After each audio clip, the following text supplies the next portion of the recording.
तो क्या अब जज लोगों को भगवान मान लिया जाए, उनकी कोई बुराई न की जाए, हमारे देश के जुडिशरी में जो कमियां हैं उस पर चर्चा न की जाए? 20-20 साल तक मुकदमे चल रहे हैं, तारीख पे तारीख मिल रहा है, इंसाफ के लिए मुकदमा करने वाला आदमी मर जा रहा है, फिर उसका बेटा लड़ रहा है, उसका पोता लड़ रहा है उस मुकदमे को, और उसके बाद भी इंसाफ नहीं मिल रहा है उसको, तो क्या कोर्ट की आलोचना न की जाए? प्रशांत भूषण वाला ट्वीट तो आप लोगों ने देखा होगा, और ये प्रकरण भी देखा होगा। नहीं देखा तो जान लीजिए शॉर्टकट में कि 29 जून को सामाजिक कार्यकर्ता और वरिष्ठ वकील प्रशांत भूषण जी ने एक ट्वीट किया, जिसमें सुप्रीम कोर्ट के जो जज हैं वो एक 55 लाख की बाइक पर दिखाई दिए। दूसरा ट्वीट भी उन्होंने किया है कि भाई पिछले 6 सालों में कोर्ट का मामला कुछ ऐसा रहा है कि लोकतंत्र में इस बात को लेकर के दिक्कत हो सकती है। दोनों ट्वीट आप देख लीजिए, यहां पर मैं लगा दे रहा हूं। अब इसमें जो पहला ट्वीट है, मोटरसाइकिल पर आप बैठे हुए हैं, मास्क नहीं है, हेलमेट नहीं है, बाइक स्टैंड पर लगी है, हेलमेट की जरूरत नहीं है आपको, ये बात ठीक है, लेकिन मास्क भी काहे नहीं लगाए आप? कोरोना का समय चल रहा है, मास्क आप क्यों नहीं लगाए? जब एक आम आदमी से आप पूछेंगे तो कहेगा भैया हम तो बिना मास्क के जा रहे हैं, तो 500 रुपये हमसे चार्ज वसूल ले लिया जा रहा है, फाइन ले लिया जा रहा है। अब मोटरसाइकिल से अगर लॉकडाउन में निकल जा रहे हैं तो पीठ सूझ जा रही है, पुलिस वाले बजा रहे हैं, कस के बजा रहे हैं। ये छूट आपको क्यों मिली हुई है? ये एक आम आदमी का सवाल हो सकता है।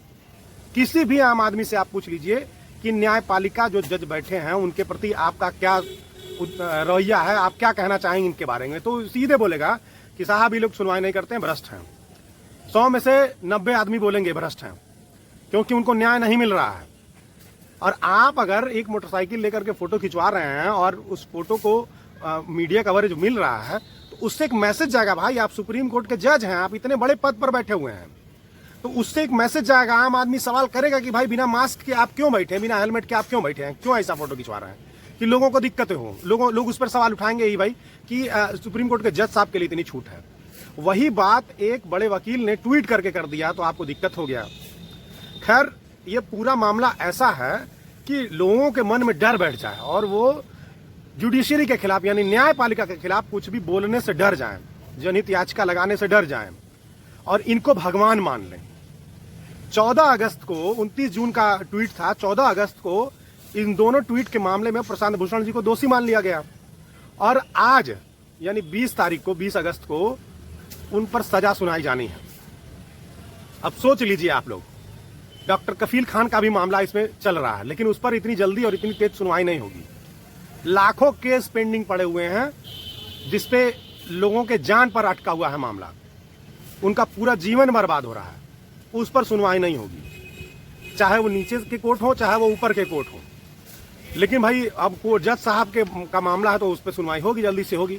तो जो आम आदमी है वो तो सवाल पूछेगा, भाई आप उसको दबा नहीं सकते हैं, और उसका सवाल यही है कि आप लॉकडाउन में मोटरसाइकिल लेकर के क्यों निकलेंगे। वो बाद में देखेगा कि आपकी मोटरसाइकिल स्टैंड पर खड़ी थी कि नहीं खड़ी थी।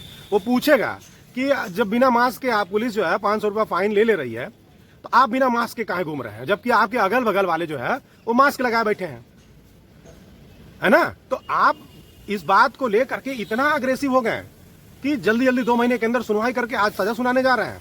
वाह भाई।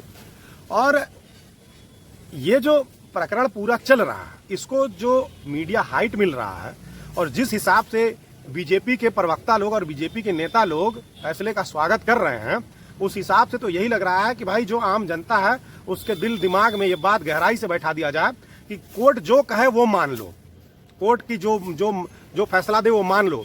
अरे सुप्रीम कोर्ट के जज के खिलाफ भी महाभियोग ला करके उनको हटाया जा सकता है, ठीक है। वो भगवान नहीं है, और यहाँ भगवान पर भी सवाल खड़ा करने वाले लोग हैं। हम तथागत बुद्ध के देश के रहने वाले लोग हैं, ठीक है। तर्कवाद डीएनए में घुसा पड़ा है, तो ये तानाशाही है, और जो ये जज लोग कर रहे हैं ये देश के लोगों को डराने के लिए कर रहे हैं कि इनके खिलाफ कोई आवाज न उठे। अब बात करते हैं प्रशांत भूषण जी की। प्रशांत भूषण जी 4 साल पहले जस्टिस कर्णन ने सुप्रीम कोर्ट और हाई कोर्ट के 20 जजों के खिलाफ लिखित शिकायत की थी कि ये भ्रष्टाचार में लिप्त हैं।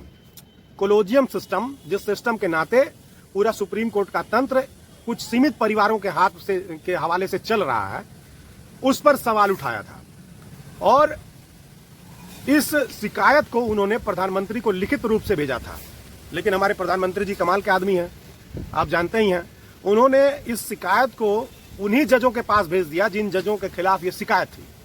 अब उन जजों ने इस पर अवमानना का मुकदमा चलाया और इनको जस्टिस कर्णन को 6 महीने की सजा हुई और उन्होंने जेल भी काटा। ये भारत के इतिहास में पहली बार था कि हाई कोर्ट का कोई जज जो है जा करके जेल की सजा काटा।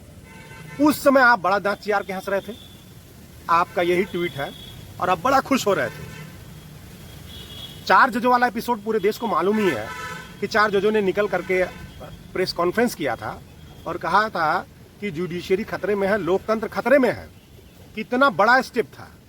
उस पर क्या कार्रवाई हुई? क्या उन 4 जजों के खिलाफ भी अवमानना का केस दर्ज हो गया या उन पर भी केस चलेगा? तो कहने का मतलब यह है प्रशांत भूषण जी और प्रशांत भूषण जी जैसे समझ के लोग, जब कोई जस्टिस कर्णन आवाज उठाता है तब आप इन्हीं के सुर में सुर मिला करके उसको जस्टिस कर्णन जैसे लोगों को दोषी ठहराते हैं। अगर आप जस्टिस कर्णन के साथ खड़े हुए होते तो आज यह दिन आपको नहीं देखना पड़ता। और आप तो खाए पिए लोग हैं, आपके पास पैसा है, आप तो मैनेज कर लेंगे, लेकिन देश का जो आम आदमी है, जो न्याय के लिए अंतिम समय में इन कोर्टों का दरवाजा खटखटाता है, उसके हाथ बड़ी निराशा लगेगी। मैं अपने देश के लोगों से कहना चाहता हूं कि आलोचना हमारा अधिकार है, ये डेमोक्रेसी है, जनता जो चाहेगी वो होगा और यह देश एक लिखित संविधान से चलता है। तो आप ऐसे लोगों से डरिए मत। ये अवमानना का केस करके राजशाही लाना चाहते हैं देश में।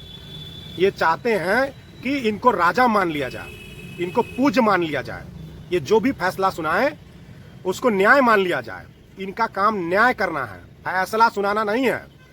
अभी पीएम केयर फंड को एनडीआरएफ में ट्रांसफर करने की बात हो रही थी तो इन्होंने 27 तारीख का फैसला सुरक्षित रख लिया, 17 तारीख का।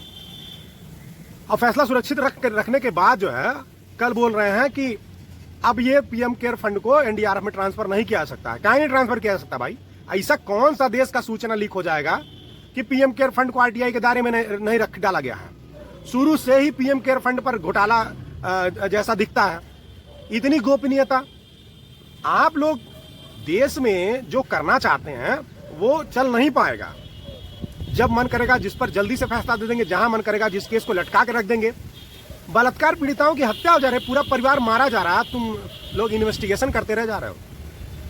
हजारों हजार ऐसे मामले हैं, 20-25 साल तक मुकदमा झेल रहा है आदमी और वो मर जा रहा है और उस पर फैसला नहीं आ रहा है। और आपको एक ट्वीट करने के और एक फोटो पोस्ट करने पर आपको बड़ा दर्द हो जा रहा है, आपका इज्जत चला जा रहा है। ये सब नहीं चल पाएगा। देखते हैं आज सुप्रीम कोर्ट जो है प्रशांत भूषण को दलित जस्टिस कर्णन के तरह उनको भी 6 महीने की सजा सुनाता है कि खाली माफी वाफी मांग करके छोड़ देता है। देखते हैं आज क्या होता है। फैसला आने के बाद मैं फिर वीडियो बनाऊंगा और फिर आऊंगा इस बारे में बात करने के लिए। मैं धीरेन्द्र प्रताप, राष्ट्रीय अध्यक्ष पूर्वांचल सेना, गोरखपुर उत्तर प्रदेश से। लोकतंत्र जिंदाबाद, संविधान जिंदाबाद।